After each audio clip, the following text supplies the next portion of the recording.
Hello friends, ഇന്ന് നമ്മളൊരു അച്ചാർ ഇടാൻ പോവാണ്. മാങ്ങ അച്ചാർ ഇടാൻ പോവാണ്. അതിന് വേണ്ടി നമ്മൾ ഇത്രയും മുളക് പൊടി എടുത്തിട്ടുണ്ട്, ഇത്രയും ഉലുവ എടുത്തിട്ടുണ്ട്, ഇത്രയും വെളുത്തുള്ളി എടുത്തിട്ടുണ്ട്, ഇത്രയും ഇഞ്ചി എടുത്തിട്ടുണ്ട്, ഇത്രയും കരിയാപ്പില എടുത്തിട്ടുണ്ട്, മഞ്ഞൾപ്പൊടി എടുത്തിട്ടുണ്ട്. ഇനി ഇഞ്ചിട്ട് വെച്ചിട്ടുണ്ട്. അച്ചാർ ഇടാനായിട്ട് നമുക്ക് അതിലോട്ട് എണ്ണ ഒഴിക്കാം. ഏകദേശം ഒരു 7 സ്പൂൺ എണ്ണയോളം ഞാൻ ഒഴിച്ചിട്ടുണ്ട്. ഇന്ന് ചൂടാവട്ടെ, നമുക്ക് കടുവിടാം. നമുക്ക് കടുവിടാം, വെളുത്തുള്ളി ഇടാം, കരിയാപ്പിലയും കൂടെ ഇട്ടേക്കാം. ഇഞ്ചി ഇട്ടിട്ടുണ്ട്,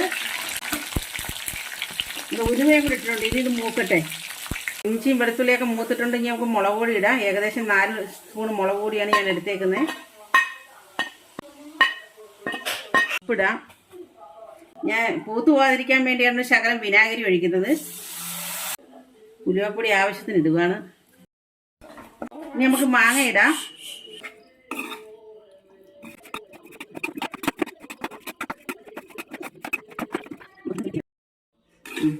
നമ്മുടെ അച്ചാർ റെഡി ആയിട്ടുണ്ട്. നമുക്ക് ഇങ്ങോട്ട് അടുപ്പേന്ന് ഇങ്ങോട്ട് മാറ്റാം. ഏകദേശം കൊച്ചു 4 മാങ്ങ എടുത്തിട്ടുള്ളൂ. നമ്മൾ മാങ്ങ അച്ചാർ റെഡി ആയിട്ടുണ്ട്. നിങ്ങളും ട്രൈ ചെയ്യുക. നിങ്ങൾക്ക് ഇഷ്ടപ്പെടുന്നെങ്കിൽ ലൈക്ക് ചെയ്യുക, സബ്സ്ക്രൈബ് ചെയ്യുക. അടുത്ത വീഡിയോയിൽ കാണാം.